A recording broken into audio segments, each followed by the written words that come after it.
श्री शिवाय नमस्तभ्यम दोस्तों, राधे राधे। भगवान आप सबकी मनोकामनाएं पूरी करे, इसी कामना के साथ आज का वीडियो हम शुरू करते हैं। दोस्तों, आज इस वीडियो में आपको संपूर्ण जानकारी देने वाले हैं कि साल 2025 में कान्हा जी की छठी कब मनाई जाएगी।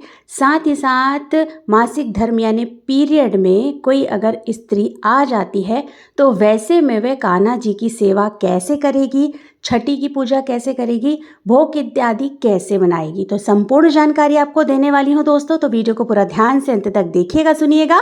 वीडियो पसंद आ जाए तो वीडियो को छोटा सा एक लाइक कर दीजिएगा, साथ ही साथ अपने ही चैनल को जोर से सब्सक्राइब कर दीजिएगा। दोस्तों, सबसे पहले तो आपको ये बता देते हैं दोस्तों कि साल 2025 में 2 तारीख ऐसी निकल कर आई थी कि लोगों ने 2 दिन जो है वो जन्माष्टमी का महापर्व मनाया है।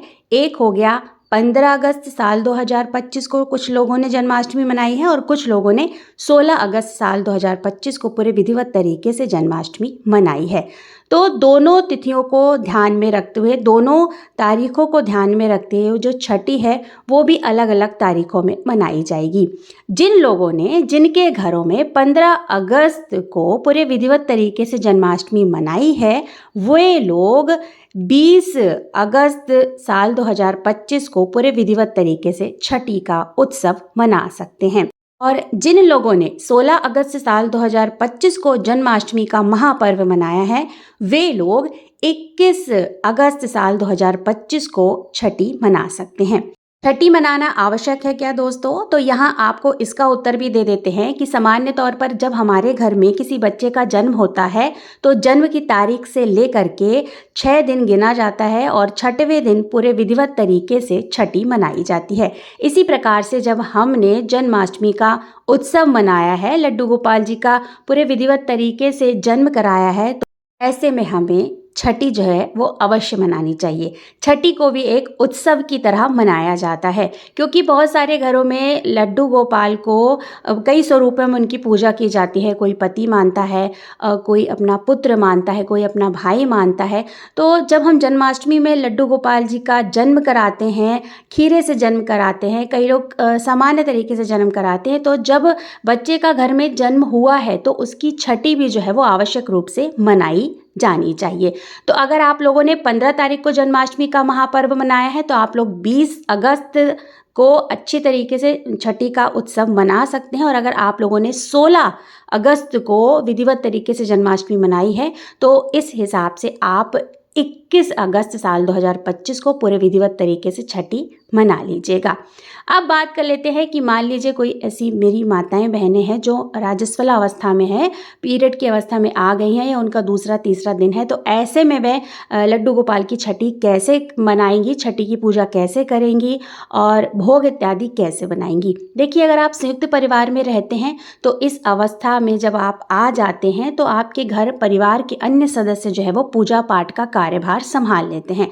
तो ऐसे में तो आपको किसी भी प्रकार की दिक्कत परेशानी अपने दिमाग पर नहीं लेनी है कि आप इस अवस्था में आ गई हैं, अब आप छठी नहीं मना सकती हैं। आपके घर परिवार का ही जो अन्य सदस्य हैं वो पूरे विधिवत तरीके से कान्हा जी की छठी का उत्सव मना सकते हैं, क्योंकि ये कार्यक्रम जो होता है जब हम एक छोटा बच्चा घर में आता है, जैसे हम उसकी छठी मनाते हैं ना, वैसे ही कान्हा जी की छठी मनाई जाती है। तो आपके घर के अन्य सदस्य, आपके घर के बड़े बुजुर्ग या वो छठी जो है वो मना सकते हैं। आप इस स्थिति में शारीरिक तौर पर लड्डू गोपाल जी को स्पर्श नहीं कर सकते हैं, लेकिन आप मानस पूजा यानी मानसिक पूजा जो है वो कर सकते हैं और उनसे क्षमा याचना कर सकते हैं कि आप इस स्थिति में हैं, आपकी सेवा नहीं कर सकते हैं, आपकी छठी की पूजा नहीं कर सकते हैं, लेकिन मेरी मानसिक पूजा को स्वीकार कीजिए। अब बात कर लेते हैं कि आप अपने घर परिवार से थोड़ा दूर पे रह रही हैं, आप संयुक्त परिवार पे नहीं है किसी कारणवश या नौकरी की वजह से आप अपने घर से दूर हैं और पति पत्नी रह रहे हैं, तो ऐसे में क्या करेंगे। देखिए,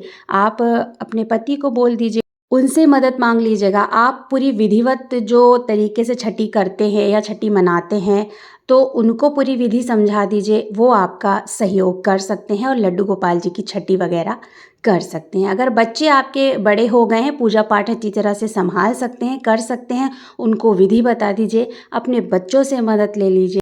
क्योंकि देखिए, जब घर की स्त्री राजस्वला अवस्था में होती है, पीरियड की अवस्था में होती है, तो पूजा का कार्यभार जो होता है वो घर के अन्य सदस्यों को, जैसे कि पति को, बच्चों को ही संभालना पड़ता है। तो आप छठी की जो भी पूजा पाठ है उससे आप अपने पति या बच्चों से मदद ले सकते हैं। लेकिन अब आपके पति को भी बिल्कुल समय नहीं है, बच्चे भी आपके छोटे हैं, तो इस स्थिति में आप क्या करेंगे? इस स्थिति में आपको आपके घर के आस-पास में कोई मंदिर देखना है और उनके पास अपने लड्डू गोपाल जी को भिजवा देना है।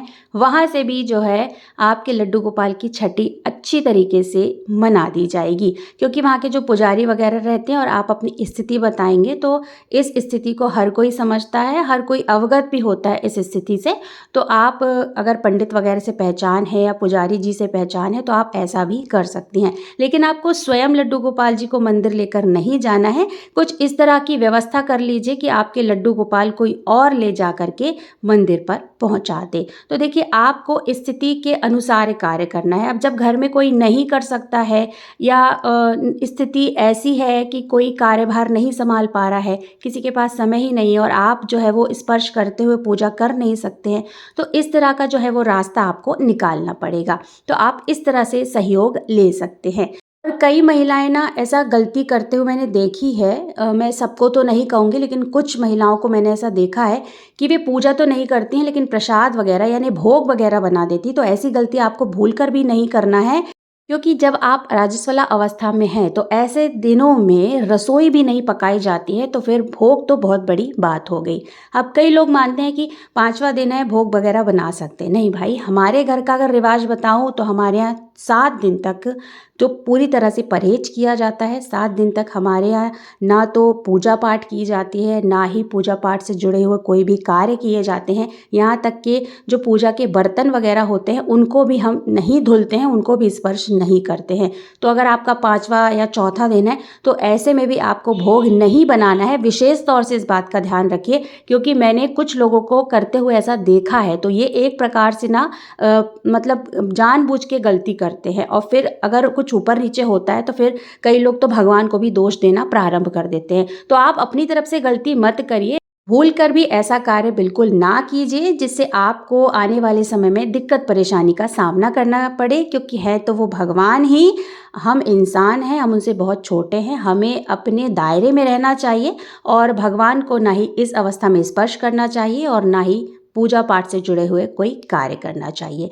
देखिए दोस्तों, मासिक धर्म को लेकर के ज़्यादातर प्रश्नों के उत्तर मैंने आपको दे दिए हैं। लड्डू गोपाल की छठी आपको साल 2025 में कब मनानी है, इसकी संपूर्ण जानकारी मैंने आपको दे दी है। आशा करती हूँ आपको ये वीडियो पसंद आया होगा। दोस्तों, अगर वीडियो पसंद आए तो वीडियो को छोटा सा एक लाइक कर दीजिएगा, साथ ही साथ अपने ही चैनल को जोर से सब्सक्राइब कर दीजिएगा। दोस्तों, बहुत जल्द मिलते हैं एक नए वीडियो के साथ, एक नई जानकारी के साथ। तब तक श्री शिवाय नमस्तभ्यम। धन्यवाद दोस्तों।